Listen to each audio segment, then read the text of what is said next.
Hello everyone and welcome back to my channel. If you're new here, hi, my name is Ella and I'm a 39-year-old working mom of a 16-month-old boy. I've been married to my husband for 4+ years and I work full-time in pharmaceutical advertising. In a previous life, I was a full-time owner of my business designing and making dresses. I still make clothes, but mostly for myself and for my family, but of course, if an interesting order comes along, I wouldn't say no. This video is all about my 2024 goals, and I'm doing it mostly to hold myself accountable throughout the year, but also if I manage to inspire one person to set up goals for themselves and follow through with it, I will be extremely happy. So if you're looking for some January motivation, it's not too late to start even if today is the 7th, so keep watching. So I'm going to start this with my general life goals, and I did not set up too many of these general life goals for myself because I know that if you set up too many goals for yourself for the year, it's the perfect recipe to just not follow through with any of them. Basically, what I want to do is be the best possible mom and wife this year, and this is obviously a continuous effort. I've only been a mom for 16 months, and so far I feel like I've been doing a good job. But of course, there's always room for improvement, and I want to learn as much as possible moving forward about parenting, about like the toddler stage that we had just entered into just a few months ago when our son turned 1. There would be a lot to expand on here, but obviously I just want to keep my son happy, healthy, and thriving as much as possible all the time, if possible. The part about being the best possible wife, for me, that involves prioritizing time alone, connected time that I spent with my husband, outside of like doing chores and taking care of our son or being with family, prioritizing our weekly date night, which is a date afternoon, which is at our usual cafe, always, every time, the same place. I want us to keep prioritizing that and making sure we don't skip it. We did have to skip that a few times last year, but I feel like we've been pretty good at, maintaining our date time, maintaining our connection time. We also have the nightly dinner, which is after our son goes to sleep. We watch a show, we, chat for a little bit, but our date night has to be holy. Be more present with the extended family here in Houston, which is my husband's family of origin, since my family of origin is back in Romania. This involves trying to attend as many Sunday barbecues as possible, host as many Tuesday dinners as possible, because we have this tradition of like Sunday barbecues at my father-in-law's house and Tuesday dinner at our house, which I'm hosting and I'm cooking for everyone. So I'm trying to keep this tradition and not skip too many of them, and just overall be more connected and spend more time together with them. And the last life goal that I set up for myself, but also for my husband and son, is to travel to Romania once this year so that we can see my extended family, for our son to meet my extended family, because he only met my mom and my brother and my sister-in-law, and basically just to like reconnect and just visit home. Moving on to the financial goals. First and foremost, we want to pay off around $9,000 of consumer debt, which is a personal loan that is like the leftover debt from when we did IVF to conceive our son. And of course, a goal is not a goal if it doesn't have a deadline. So we are planning to pay off this $9K by November. This is how our budget is organized. This is what we're working towards. So crossing fingers, by November, that $9K is gone. Our second financial goal is to bring our emergency fund up to $10,000 by the end of 2024. We started working on our emergency fund in August of last year, and obviously we started from zero, and we brought it up to $4,000 as of now. So it took us 4 months to do $4,000. Obviously, with this formula, you can say, well, why do you only want to do $6,000 in 12 months? That's because we have a lot of things going on.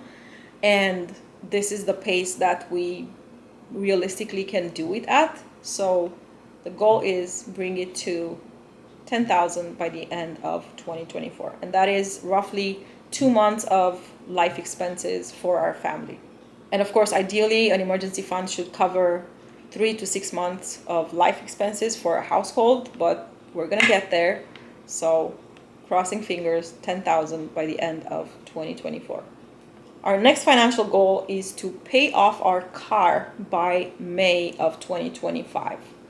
And you'll notice that I said in the beginning of the video that these are my goals, but actually the financial goals are our goals because I live in a family. So I don't really have financial goals outside of the family goals. Of course, I am saving for retirement. I have my 401k, my stuff, but the debt and you know, the common goals are the family goals.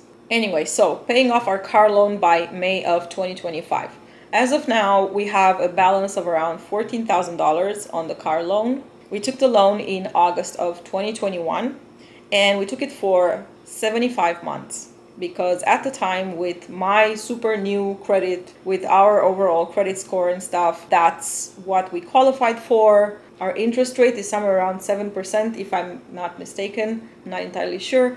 But given those conditions, we also wanted like a monthly payment that wouldn't break us.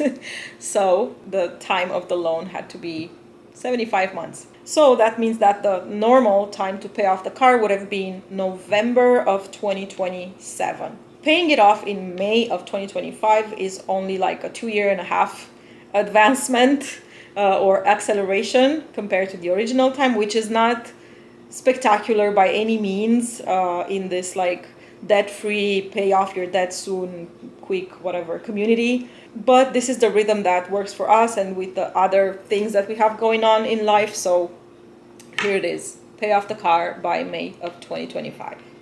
And of course, the last big financial goal, be able to save up the money for the trip to Romania, which might sound simple. You just need the flights. You have a home in Romania. We have family. We have places to stay. We don't have to stay in hotels or anything. But the flights for the three of us to go to Romania from Houston to Bucharest, if you book now, like in January, for the time period that we want to go, which is in the summer, anywhere between like June or August, are $4,800 for the three of us. So that is a lot of money. I know that they're not going to get like dramatically more expensive because the season is the season, like that's the summer season, that's when they are the most expensive no matter pretty much when you book them. But we have to see how to make this happen and how to make it fit into our budget.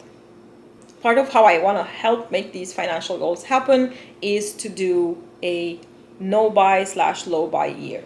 What does it mean? That throughout the duration of the year, there will be no spending outside of necessities, replacing items that you already own and that you cannot do without, and obviously bills, groceries, streamlining the groceries budget. That's something that I'm also working on. Basically no extras, like no eating out if we have to pay for it. Free eating out is welcome. Maintaining the going out to this like one weekly date that costs us on average $12. So that's under $50 a month for entertainment for ourselves. Of course, this also excludes things like medicines. Like, of course, we're not going to do a no-buy medicines if we need medicine. It also doesn't apply to our son that much. Of course, we are going to try to not get him anything that is like extra of what he needs, but he needs a lot of things. And because he's a 16-month-old, he needs things that maybe in like adult language could be seen as like not necessarily, for example, toys. And we're trying to minimize the amount of toys that we buy. But if he needs a toy that is developmentally important for whatever stage he is at some point throughout the year, I'm not gonna not get it because we're doing a no-buy. Like, we don't want to deprive our son of anything. In terms of entertainment for him, of course, we're gonna try to prioritize like free fun, going to the park, going to the museum on the free museum day. We have a free museum day in Houston, which is Thursday. Doing a lot of outdoor activities. That doesn't really cost anything. But if there's going to be like one thing or two things that he's maybe invited to, or a birthday party that he's invited and we have to get a gift for the other child, of course we're gonna do it. We're not gonna seclude him in the house just because we are doing a no-buy. Obvious things that are going to be banned during the no-buy, outside of like replacing essentials, would be any extra clothes. For example, for myself, if I want extra clothes, I can always make something. I have a huge fabric stash that I'm just trying to minimize. So I'm just gonna make myself clothes if I want extras. I have all the basics. I have jeans, I have shoes, I have, t-shirts, button-up shirts. Like, I have the basics. If I want something just to make myself feel pretty, I can just make myself something. I'm not gonna buy any jewelry. I'm not gonna buy any decor. Buying new decor is banned in this house because we have so much stuff that we got previously or that was gifted to us. It's like kind of like a family tradition. Like every upper generation, either like my parents-in-law, Ivan's aunts, or grandparents, pass things down to us that they no longer want. So we already had to do like a big purge when we moved into this apartment, but we're still working on decluttering some decor. So no decor in this house. The only exception will be candles, and I'm not a candle person, but we live in a complex that was built in 1960. So although the apartment was painted and renovated and stuff before we moved in, there's still like a lingering old building with new paint smell in this apartment. So I discovered that burning a candle actually, like a scented candle, actually makes the smell go away. In terms of like makeup and beauty products, I'm going to apply the rule of buy a replacement if it's something that you can't do without. For example, I am going to buy a replacement when my mascara or my concealer runs out. I'm not going to, buy a new palette because I finished one or two colors from my current one, right? Because I can just use other colors from that palette. Going back to the clothes aspect, of course, I want to do a disclaimer, the clothes ban does not apply to our son. He continuously needs new clothes because he is growing. And of course, I'm already doing my best to save as much money as possible for his clothes. I shop like discounts and sales, and I scour Amazon for the best deals, the best like 5-pack, 6-pack of stuff. But yeah, if the kid grows, he grows. Like, he's not gonna argue with you. You need to buy him clothes and shoes. I'm going to try to track this no buy year every month and publish one video with like the progress. So more details in the January video, which will come at the end of the month or at the beginning of February. Moving on to the last set of goals. These are my YouTube goals. And actually, it's just one goal. This year, I want to post one video at least every week. So at the end of 2024, I want to have at least 52 videos published. I started this channel in 2018, and the original idea of this channel was to document my journey as a fashion designer living in Milan, moving to Naples from Milan. And my first video did really well. I also had a platform at the time on Instagram and on Facebook and stuff, so like a lot of my other followers were exposed to that video and it gained traction. But anyway, then life happened. I got a full-time job in Naples. I stopped having my design business as my main thing. Then I moved to Romania. Then I got married. Then I moved to Houston. So there were a lot of hiatuses in which I just couldn't prioritize YouTube, or I had this idea that no, I have to work so much for a video, like I don't have time for this, and I had all these like complex artistic productions in my head and not a realistic amount of time to do it. So I just didn't do it.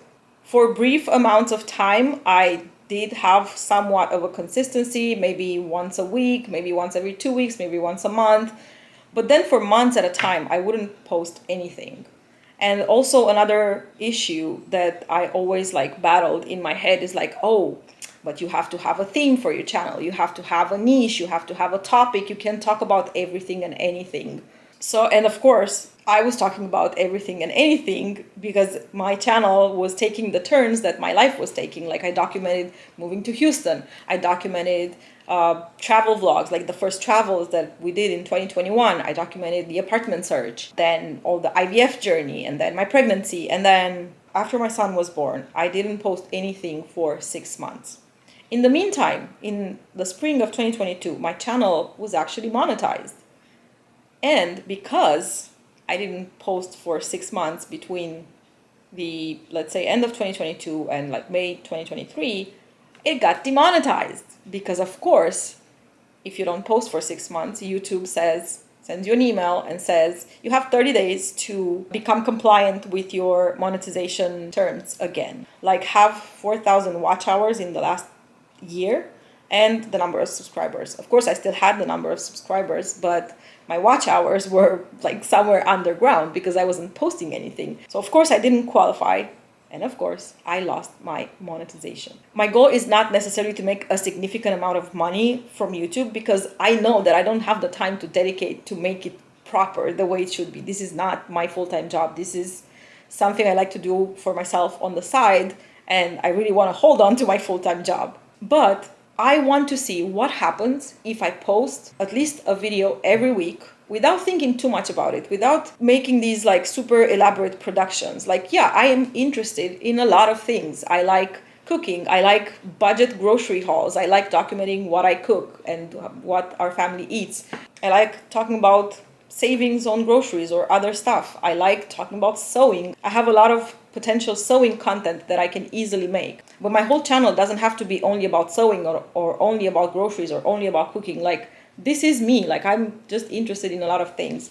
And of course, they say if you want to talk about a variety of things, what's going to keep your audience stuck to your channel is going to be your personality. And this was also like a blockage that I had for a long time. Well, I don't talk about one thing. My personality is nothing special. Well, who says that?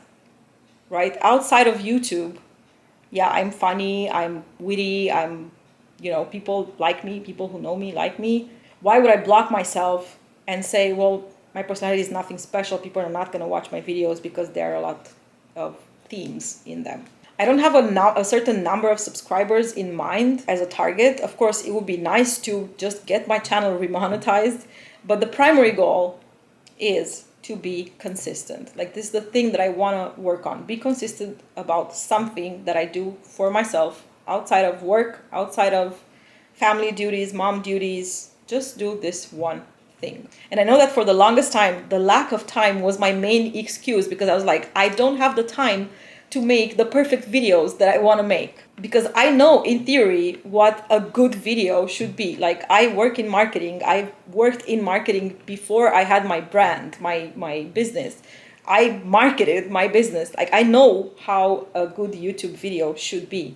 But I don't have the time to do that. So I'm just going to do the best I can with the limited time that I have. Choose simple video styles and just go with it without thinking like, oh my God, I posted a video now. Only 200 people looked at it. I suck. I'm not good. I shouldn't be posting because people are not watching anyway. Of course, they're not watching because you're not consistent and the algorithm punishes you with that. And I know that.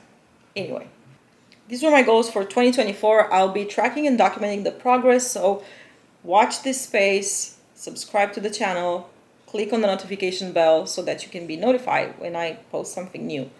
And then let me know in the comments, what are your 2024 goals? What are you going to do in 2024 to better your life and better yourself? Until next time, bye-bye.